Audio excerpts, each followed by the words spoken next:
I wanted to do a quick refresher of preparing your skeins of yarn to dye using the Swift.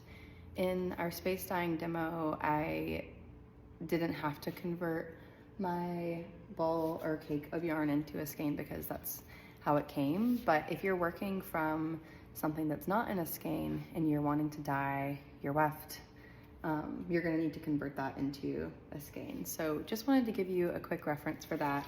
I mentioned these really nice Leclerc Swifts that we have. We have 3 of these. I prefer using these because they have a handle, but if you are wanting to make like a really large skein or even a smaller one that doesn't conform to the 3 sizes here, you could use one of these umbrella Swifts.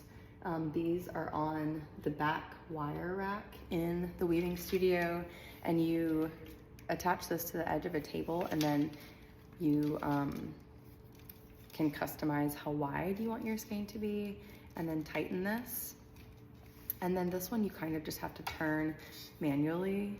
This one does not have a handle, but I wanted to point this out as an alternative if you don't like the sizes provided with the metal Leclerc ones, or those are all being used. So there are 2 ways that I could do this. I have this really amazing Ecuadorian wool from Weaver House Company that I really recommend as a very high quality yarn source. I know we mentioned Webs before, but Weaver House Company is also great. They have a much more succinct inventory, but I love using their yarn, especially for tapestry.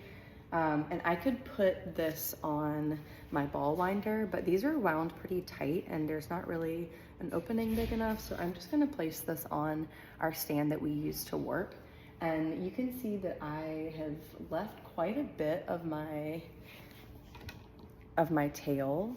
I tied it to this arm and I've left about 6 inches. We're gonna want a tail that's that big because we're gonna use that to create our choke with the end tail and the lead tail of our yarn. And if you're gonna be using this one, you might have to adjust this one so it's not in your way. And then once you have your tail tied on, I am gonna turn clockwise and just get this into a really nice skein ready to dye.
Okay, now that I'm finished, I want to find my lead tail, so the last thing that I wound on, and then the beginning that I tied onto that one arm. And now we're gonna use these 2 tails to kind of create this choke, just kind of where they meet. We wanna make sure they have quite a bit of length. So we wouldn't wanna like bring it over here because that one would be too short. So I'm just gonna meet them in the middle right here. And I'm not gonna do the figure 8 like we did for winding our warp. I'm just gonna kind of like wrap the end tail a bit and then do the same thing with this one. So keeping it rather loose, actually, sorry, this should be going in the opposite direction because we want them to kind of like tie around the bundle. So meeting on the outside like that, and then I'm just gonna tie an overhand knot. And then I would recommend using a different color yarn, one that will really stand out. I would definitely recommend using a cotton to just put at least one more choke on here. I think I'm gonna do 3 on each section just to keep things really organized in the dye pot.